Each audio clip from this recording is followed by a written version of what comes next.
Her husband left her pregnant at the Stagecoach stop, with no coin and no name. The mule was what I heard first. Not the woman, not any crying or calling out. Just that mule, one of the stop's two relay animals, making that low, troubled sound they make when something isn't right in their world. I'd been on the trail since before the sun showed itself, coming down out of the canyon with a load of cedar posts for Alderman's fencing contract, and I had maybe an hour of good light left when I pulled in to water my horse at Cryer's Flat. Cryer's Flat wasn't much. A stone building with a sod roof, a hitching rail, a hand pump that worked if you primed it right. Orville Moss ran it. Ran is generous. He sat in it and let travelers give him money to rest their animals and drink his bad coffee. The stage came through twice a week. Other than that, it was quiet. Nothing out at Cryer's Flat but wind and the smell of the alkali flats about a mile south. Orville was standing outside when I rolled up. He had his arms crossed and his chin tucked down the way a man tucks his chin when he doesn't want to get involved in something. I said, "What is it?" He said, "Woman inside. Stage left her about 4 hours ago. Her man didn't get off with her." I said, "On purpose?" He just looked at me. I wrapped my reins and went in. She was sitting at the far end of Orville's plank table. She had a traveling bag at her feet that wasn't much bigger than a seed sack. Her coat was a light wool, wrong for the temperature that was coming. She was maybe 24, 25. Brown hair pinned up, some of it loose now. Her hands were flat on the table, palms down, the way you put your hands when you're trying to keep them from doing something they want to do. She was with child, far enough along that there was no mistaking it. She looked up when I came in. Her eyes went to my face and stayed there taking stock, and she didn't look away. That steadiness told me something. I said, "I'm Cal Rourke. I run cedar out of the canyon country, mostly for Alderman's outfit west of here. You need something to eat." She said, "I don't have any money." I said, "I didn't ask you that." She looked at me another moment. Then she said, "Yes. Please." I found Orville's stores. He had dried venison, hardtack, some tinned beans, and I put together what I could on his brazier. She ate without talking. I sat across from her and drank his coffee, which was as bad as I remembered, and I didn't push her on anything. When she was done, she looked up and said her name was Nora. "Nora Birch," she said, then corrected herself, "Nora Cahill." Then she stopped. I said, "Which one?" She said, "I don't know anymore. He said we were married in Laramie. There was a man who said words over us. I don't know now if it was legal. I don't think it was." She said it plain, not crying, not angry, just the facts of a thing she'd had 4 hours to settle inside herself. I said, "Where were you headed?" He told me Denver. He had worked there, he said. Then at the last stop he said he needed to get something from his bag in the luggage boot, and he never came back on. Stage driver didn't know or didn't say. I looked at the table. I thought about the canyon road back north, the posts I had to deliver by Friday, the empty house I'd be going back to when the job was done. I said, "You got anyone, family somewhere?" "My mother's in Ohio. We didn't part well." "Anyone west?" "No." I went outside and found Orville at the rail. I said, "How long until the next stage?" He said, "Eastbound's Thursday, westbound Saturday." It was Monday.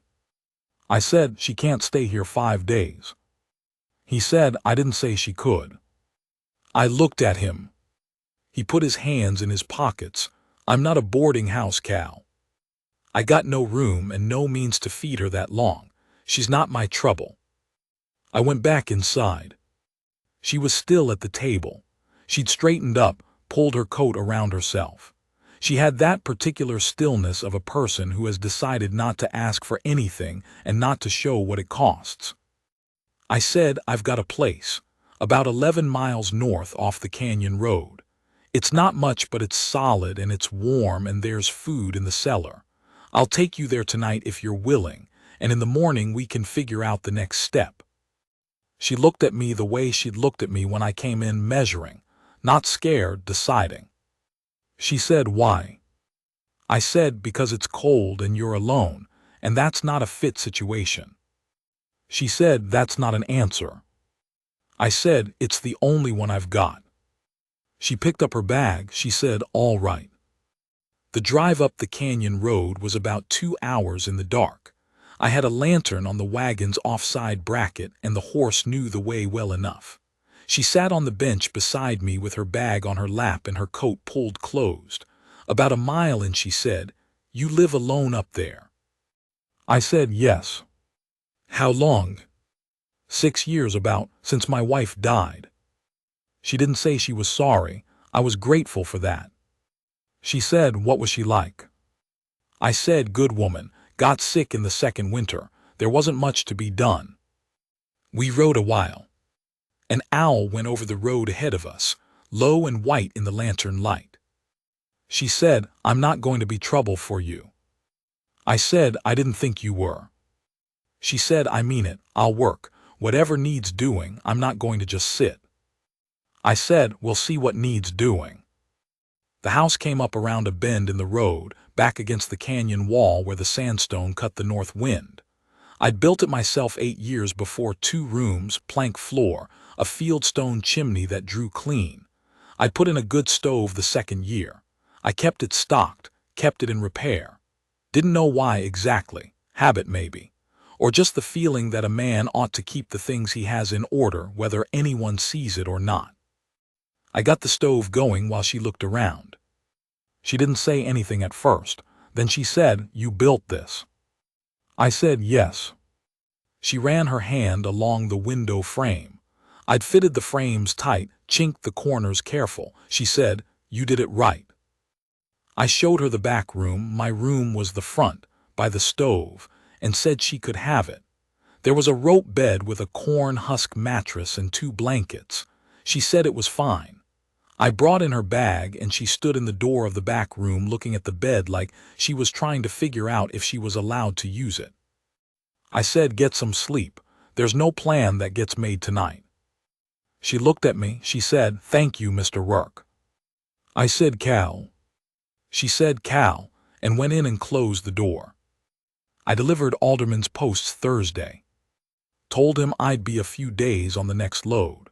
He asked why, and I said I had something to settle at the place, and he didn't push it. On the way back, I stopped at Cryer's flat and sent a wire to the county clerk's office in Gunnison. I knew the man there, a fellow named Purdy who'd done right by me on a land question years back. I asked him to find out what he could about a marriage recorded in Laramie under the name Cahill, and to send word to my box in Dalton when he had something.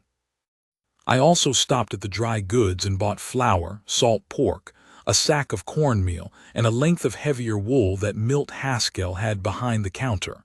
He looked at the wool, looked at me, and didn't say anything. I appreciated that about Haskell. When I got back to the house, she had cleaned it. I mean, she had really cleaned it. The floor swept and mopped, the stove blacked, the shelves in the kitchen room wiped down, and the tins straightened. She'd rehung the inside door that had been sagging off its top hinge for 2 years. It hung plumb now. I stood in the doorway and looked at it. She came out of the kitchen room and saw my face and said, "Is that all right?" I should have asked. I said, "How'd you fix that hinge?" She said there was a toolbox under the bench. The screw hole had stripped out. I plugged it with a hardwood dowel and redrove the screw. I looked at the door again, then I looked at her. She said, "My father was a carpenter, before he died." I said, "That door has been wrong for 2 years." She almost smiled, not quite. She said, "I know how to do things, Cal. I'm not helpless." I said, "I can see that."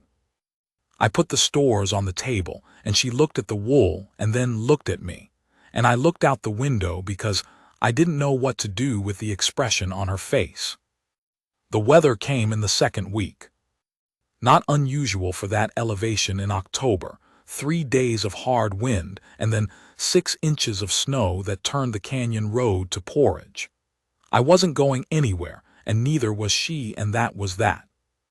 We fell into it the way you fall into something when there's no choice.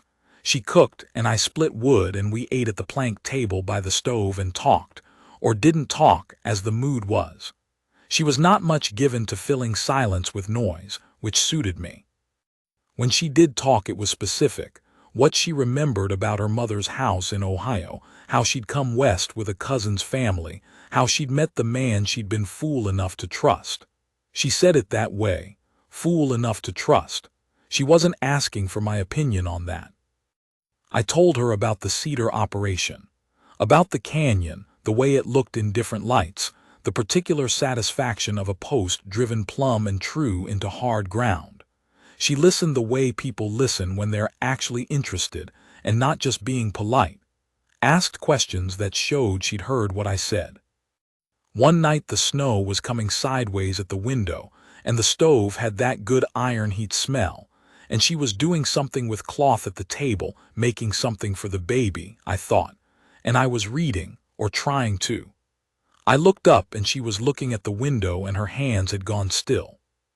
I said, "You all right?" She didn't answer right away. Then she said, "I keep thinking about what would have happened if you hadn't come in that night." I said, "No use in that." She said, "No, but I think about it." She looked at her hands. "Orville Moss would not have helped me." I said, "No." She said, "What made you then walk in there and do what you did?" I thought about it. I said, "I don't know that I made a decision exactly. It was just the thing in front of me that needed doing." She looked at me then, straight at me, and said, "That's who you are, isn't it? You just do the thing that needs doing and you don't make a show of it." I didn't answer that. She said, "Most men aren't like that, Cal." I looked back at my book, but I couldn't read any more after that. The word from Purdy came the third week. I rode down to Dalton for it when the road cleared enough. He'd found the record. The ceremony in Laramie had been performed by a man named Goss who had no legal standing to perform marriages, had been struck from the county rolls 2 years prior. The union was not valid. There was no legal marriage, which meant no legal name, no claim, no protection. I folded the wire and put it in my coat. I stood outside the Dalton post office for a long time thinking. Then I went to see Judge Crane. Crane was the territorial judge who rode the circuit twice a year and kept an office in Dalton in between. I'd appeared before him once on a grazing rights matter, and I knew him to be a man who listened before he decided. I told him the situation. He listened without expression, looking at his desk. When I was done, he looked up and said, "You're asking me to do what exactly?" I said, "I don't know yet. I'm asking what her options are." He said, "She could go to the county and petition for relief as an abandoned woman. There's a territorial provision. She'd need to appear and attest to the circumstances." I said, "And the child, when it's born?" He said, "Child takes the mother's name. Since the marriage is void, that's Birch, which is the name of a woman with no husband and no income in a territory that isn't known for its kindness to women in that situation." I said, "What if she had a husband?" He looked at me over his reading glasses. I said, "A real one, a legal one." He was quiet a moment. Then he said, "You'd be taking on another man's child, Cal." I said, "I'm aware." He said, "I'm not asking you to justify it. I'm making sure you've heard yourself." I said, "I've heard myself." He looked at me a long moment. He said, "You bring her in and we'll do it right." I drove back up the canyon road in the afternoon. The snow was blue in the shadow of the canyon walls, and the sky above was the hard, clean blue that comes after a storm. I didn't know what she would say. I went over it while I drove. She had pride. That was clear. She didn't want charity and she didn't want pity, and she'd made that plain without ever saying it in so many words.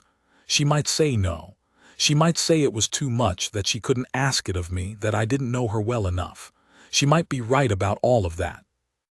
But I thought about her hands flat on that table at Cryer's Flat, and the way she'd looked at me when she said, "That's who you are, isn't it?" I pulled into the yard and she came to the door. She'd heard the wagon. She looked at my face, the way she'd learned to read it, and something in her expression shifted, cautious, waiting. I went inside and took off my coat and hat. I stood by the stove. I said, I went to see Judge Crane in Dalton. She said, about the marriage record. I said, about that and about something else. I looked at the window, then at her. The marriage isn't legal. Goss had no standing. So you're Birch legally and the baby will be Birch. And I know you're capable, Nora. I know you can manage. But I've been thinking about what managing looks like out here for a woman alone with a newborn and no family and no money, and I don't like what I see when I think about it. She was very still. I said, I'm not saying this right. What I'm trying to say is I'd like you to stay. Not out of pity and not because I think you need saving. You don't. You're the most capable woman I've known since Martha. But I've got this place and I know how to keep it, and I'd rather keep it for someone than just keep it. And you'd have the name and the standing, and the baby would have a father's name and a house that won't fall down. She said, Cal.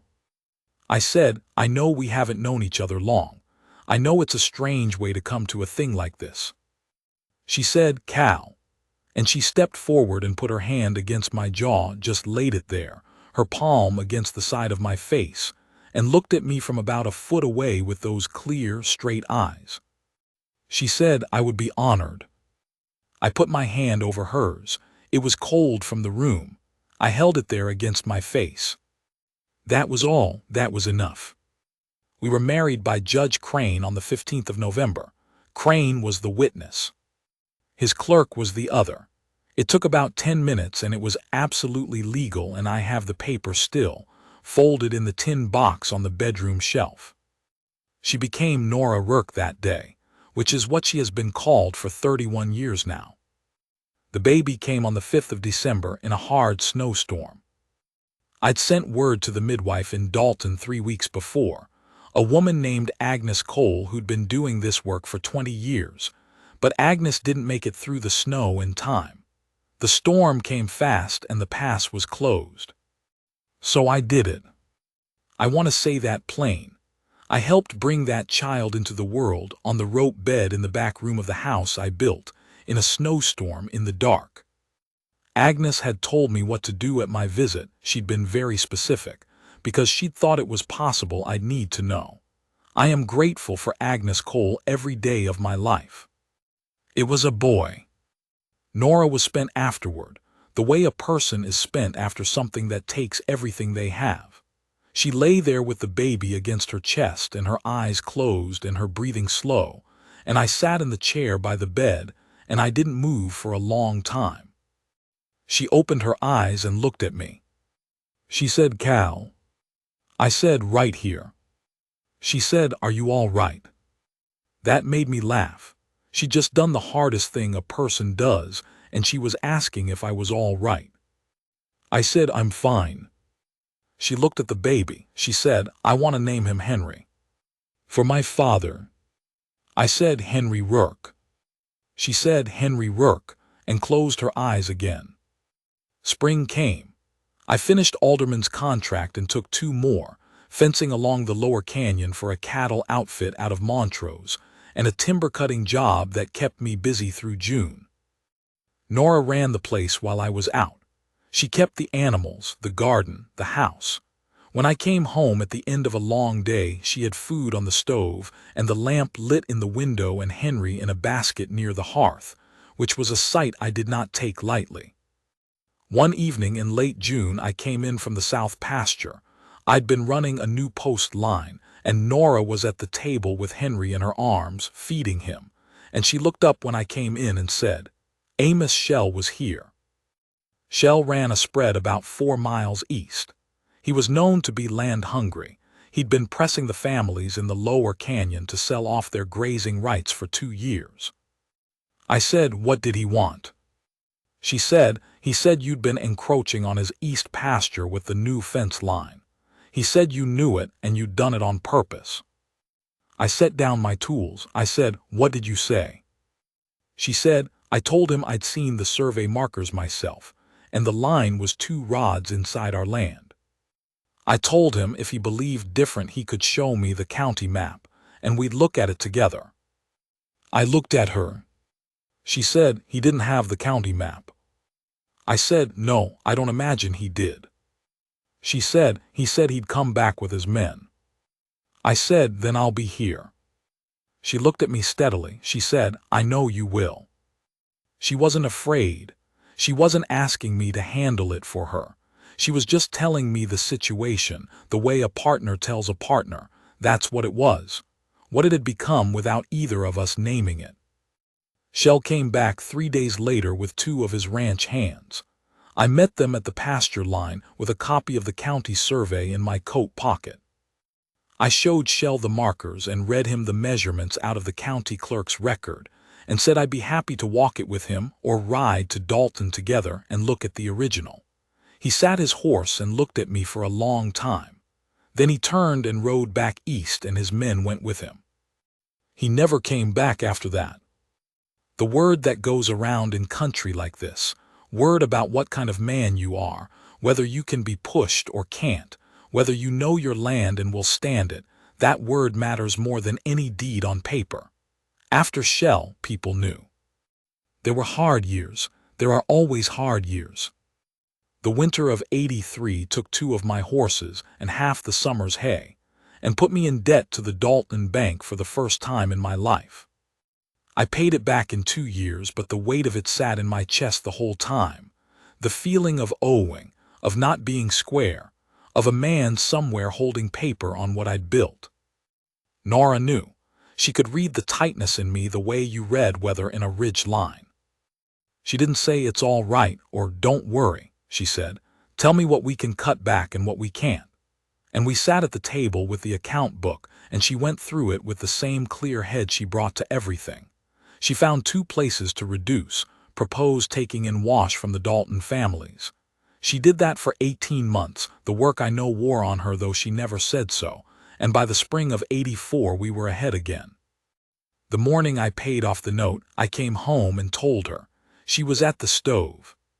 She turned around and looked at me, and her face did something I can't entirely describe.